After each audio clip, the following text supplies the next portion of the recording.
আপনি খেতে বসলেন, সামনে চলে আসলো ঝরঝরে মাশরুম পোলাও। ব্যাপারটা কেমন হয়? দারুণ হয় না? একদম জলের মতো সহজ বানানো। আজকে আমি সেটাই বানাচ্ছি। এই দেখে নিন, কয়েকটা উপকরণ লাগবে, আমি পরপর সেগুলো বলছি।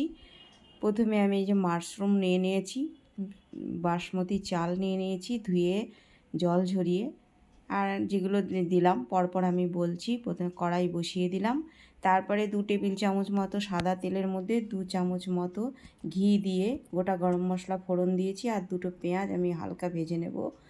জলটা গরম আমি বসিয়ে দিলাম, জলটা গরম লাগবেই। পেঁয়াজের সঙ্গে রসুন আর আদা কুচি সেটাও একটু হালকা ভেজে নিলাম। গাজর, ক্যাপসিকাম, বিনস সেটাও ভেজে নেব। হাফ বাটি মতো আমি নিয়েছি ফ্রোজেন মটরশুঁটি, সেটা ভেজে নেব। আমি পরপর এগুলো বলছি, এগুলো দিতে হবে পরপর। কাজু কিশমিশটাও ভেজে নেব।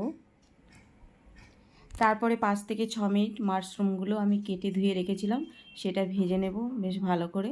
জিরের গুঁড়ো, ধনের গুঁড়ো আর হালকা একটু হলুদ দেব। হলুদ না দিলেও হয়, যেহেতু পোলাও না দিলেই চলে, কিন্তু আমি একটু দিয়েছি কালারটা ভালো হওয়ার জন্য। ভেজে নিলাম। তারপরে দিয়ে দেব জল ঝরিয়ে রাখা বাসমতি চালগুলো, সেটাও ভেজে নেব 5 থেকে 6 মিনিট। জল ততক্ষণে গরম হয়ে গেছে।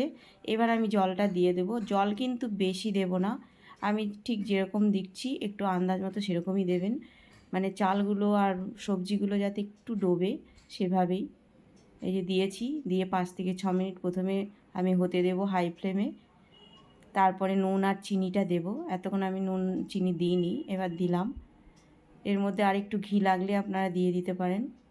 এই যে দিয়ে দিলাম, দিয়ে আরও 5-6 মিনিট আমি রান্না হতে দেব। তারপরে 5 থেকে 6 মিনিট হয়ে যাওয়ার পরে গ্যাসের ফ্লেমটাকে বন্ধ করে 10 মিনিট আমি দমে রাখবো।